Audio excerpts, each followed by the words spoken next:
Hey, good evening, Delta. I'm Jermaine Ferrell on the scene with your Sunday night sports. Now, tomorrow is a day that many people have been waiting for the last several months. Stop me if you heard this before.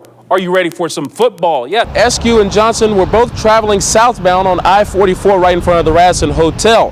That's when Johnson pulled up right beside SQ and opened fire on SQ's car. Now, Rhonda and Jeff, it's recommended that parents need to do their homework, whether they have a playground set they already own or even go out and buy one. So, guys, it looks like this swing set's just a little bit too small for me, so I'm going to go look for a new one. Reporting live from West Winona, I'm Jermaine Ferrell, News Channel 6. The city, as well as TxDOT crews, hit the streets around 3 this morning, and that's when most of the snow actually really got started. Well, Rhonda, this is the statement that was issued earlier this afternoon by Shepherd Air Force Base. It's only a few paragraphs long, but the tone on it is definitely proactive.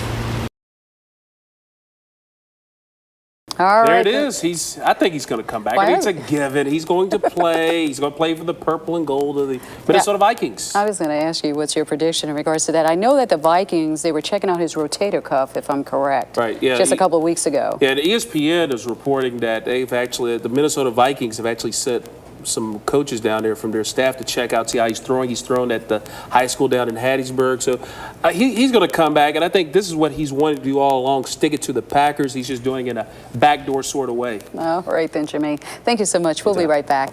Do the job because he can do it. He's a sports guy. But he had a... What did he say? He said that was your 4 plays a week. We'll play it again tomorrow because, you know, we'll get that going. But anyway, it was just a great thing. You're wearing pink because of breast cancer awareness. They give out little pink ribbons. But I give it up to the ABC 6 Sixers because they were balling, shot calling, like I said earlier. I mean, Lynn, Ralston, and Xavier and Mike, I mean, they were gamers. And, of course, you know, Mike, he suffered an ankle injury, or else I think they would have won the thing. But you know what? The real winners were Beep. You're right about that. All right then, Jermaine. We'll be right back. You just saw the Ford highlight of the week. Hey, that's big league. That's why we pay him the big bucks. Of course, also Xavier Washington was on the team. So Lynn Bradbury, Mike Sands, Ralston Shedd. Good job for the Beep tournament. That's right. For breast cancer research. Yeah, that's what I was saying for our viewers, for them to know they were raising money for breast cancer and came in third place. Third place. We couldn't bring the big trophy home, but they'll get it next year. All right then, Jermaine. Thank you so much. We'll be right back. All right, and finally tonight, a refreshing story from Cleveland to tell you about. You have all heard of lemonade stands. Well, how about, go ahead, Jermaine. Hey, Kool-Aid! That's right, a Kool-Aid stand. Saturday afternoon, young entrepreneur, 6-year-old Dalen Bastari, her 4-year-old brother Dalton, and their cousin, 3-year-old Riley Brown, thought of the idea to sell Kool-Aid after their older sister started one last week and left them out. Now, Jermaine Ferrell, favorite color was on sale. Great. The kids sold each cup for 25 cents, and when he left them, they made $6 for a total of 24 cups sold, and it looks like they have a cool future ahead of them. I'm sure you had so much fun with them, Jermaine. I did, but the way the temperatures are now, I guess it's not really refreshing. So. Do you know, it reminds me of the Little Rascals. Remember their lemonade stands they used to have? And they would end up drinking it all. Yeah, you got to drink the profits. And indeed, that we talked about the Super 16. Mike Sands doing a great job on that. But of course, the Ron Roberts hat, head coach of Delta State. Yeah. I know how much you love that floppy. It was cool though. I like the floppy wasn't hats. hot. It was cool though. Yeah, but I like the floppy hats there. Okay, so help me to understand. I hope the Delta Are we State's clear been- enough? Yeah, Okay, with all the right, soccer. we'll break this to soccer. Delta State, their men's soccer team, they were picked to finish 5th out of 6 teams. What I said earlier is West Florida, they were picked to win their 4th straight conference title.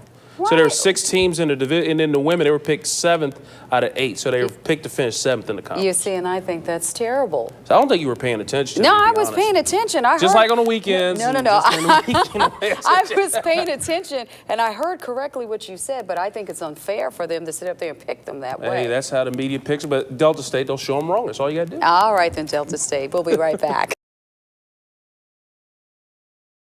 And good evening, Mississippi Delta. I'm Jermaine Ferrell on the scene with your Thursday night sports. Mike Sands has the night off. Now, I know we've been spending a lot of time talking about football over the past few days, and we'll get back into it in a few minutes. But what about football? And around the good old US of A, we call it soccer. Yes, both Delta State men's and women's soccer teams are preparing for the upcoming season, and the Gulf South Conference released their preseason rankings today. The Statesmen, they were picked 5th out of 6 teams. West Florida was picked to win their 4th straight conference title. The Statesmen's all-time leading scorer 24, senior David Hortzman was named a preseason all-conference selection.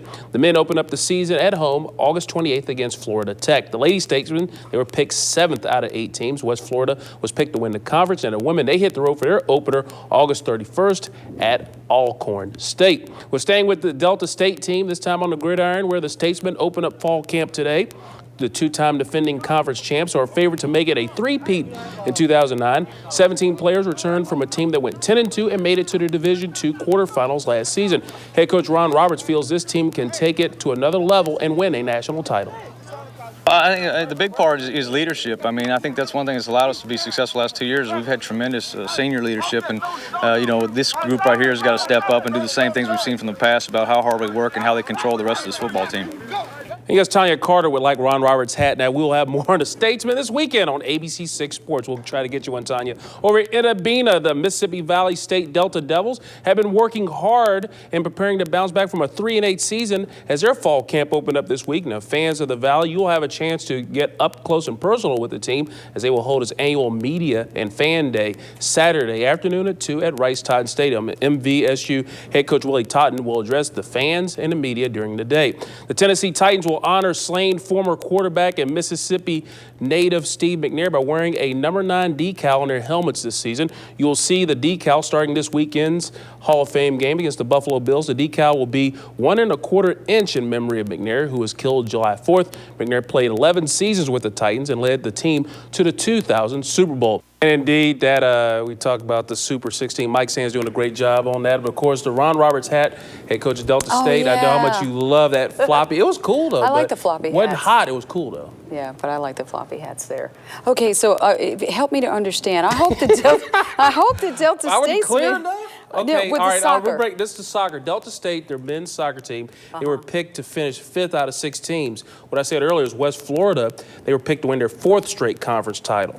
So there were 6 teams in the division, and then the women, they were picked 7th out of 8. So they were picked to finish 7th in the conference. You see, and I think that's terrible. So I don't think you were paying attention. No, to I be was honest. paying attention. I Just heard, like on the weekends. No. I I was paying attention, and I heard correctly what you said, but I think it's unfair for them to sit up there and pick them that way. Hey, that's how the media picks it. But Delta State, they'll show them wrong. That's all you got to do. All right, then, Delta State. We'll be right back.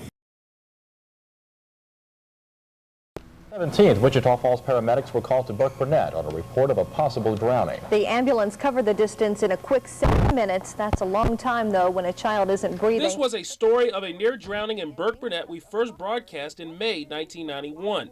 On May 15th, 1991, a day that was unseasonably hot and at home with a broken air conditioning, Lee Harvey was home that day waiting on the AC man when he noticed his 15-month-old daughter, Carrie Elizabeth, was nowhere to be found. Mom went to a graduation ceremony that day, so Lee decided to stay home and look after the kids. Minutes later, Lee spotted Carrie in the family pool unconscious. Here's what he said during our report in 1991. Tons and tons of water just come out of that baby. And I gave her about 5 breaths, to watch her chest rise and fall. She opened her eyes. I did give her one more breath after she opened her eyes. And after that, she started coughing and crying. About the same time I started crying. That's the sweetest cry I've ever heard. Fast forward to May 17th, 2008. Now 18-year-old Carrie Elizabeth spent the day mowing down Levelland as pitching a one-hitter leading Burke to the regional finals. Last Sunday, the day after the anniversary, Carrie's parents, Lee and Debbie, popped in a tape of our broadcast 17 years ago and relived that fateful day. As you can expect, Carrie doesn't remember anything from that day. I was talking to someone just yesterday about it, and they remember back when all the ambulances and everybody were here, and of course I have no idea, but like people know, and it's hard when you don't remember that kind of thing. Now Carrie has 2 birthdays, one courtesy of her mom and one thanks to Dad. Of course my mom brought me into this world, but my dad kept me in this world.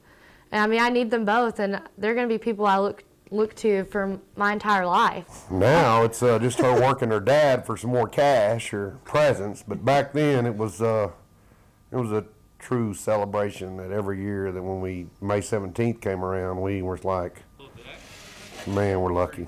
Carrie's second shot at life has paid big dividends for the Lady Bulldogs. This season she's 23-3-2. She has an ERA of below 1, and she has struck out 351 batters. 91 of those strikeouts have come in 7 playoff games. This is it. Like, why not take full advantage of the life you have when you might not even have it, and it could be gone in an instant.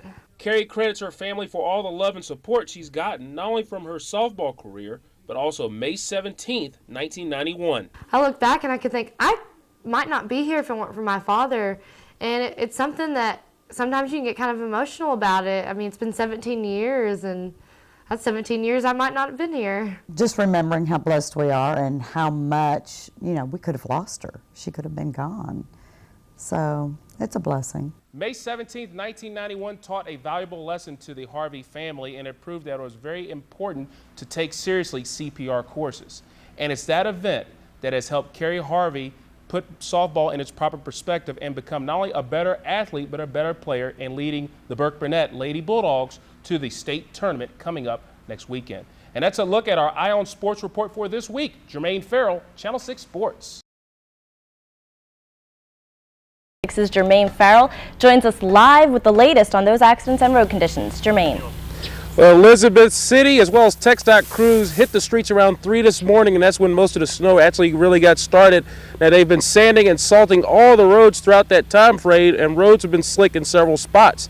Now, Wichita Falls Police, they've worked nearly 20 accidents since the snowfall started. Sergeant Ginger Harrell says emergency response times were slow because of the weather. We've had all the accidents. Fortunately, only one has resulted in an injury, and then you know the normal call volume on top of that.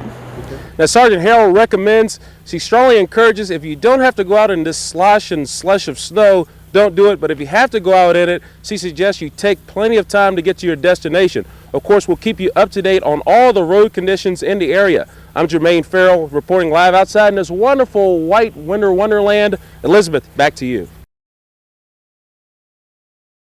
And like Ice Cube would say, you know how we do it. It's time for the 4 plays of the week. You'll dance for them a little bit. You might think they'll be cooking a little bit on these plays of the week. And of course, you might be just cool watching the plays of the week because it's a cool thing to do, like they do in Florida. When it's warm, it's humid, you get into the pool, you cool yourself out with a little bit of water. But now it's time to get a little dirty. And this is how we get dirty around here in the Delta. It's a 2009 Swamp Soccer World Championships in Finland. 325 teams came to the Swamp, as I mentioned, the dirtiest tournament in the game. We come to the Tanya Carter part of the show. It's animals. And yes, birds were in the way right there. Birds delaying the game and all that good stuff. Get out of here. No, it wasn't an Oriole or a Cardinal.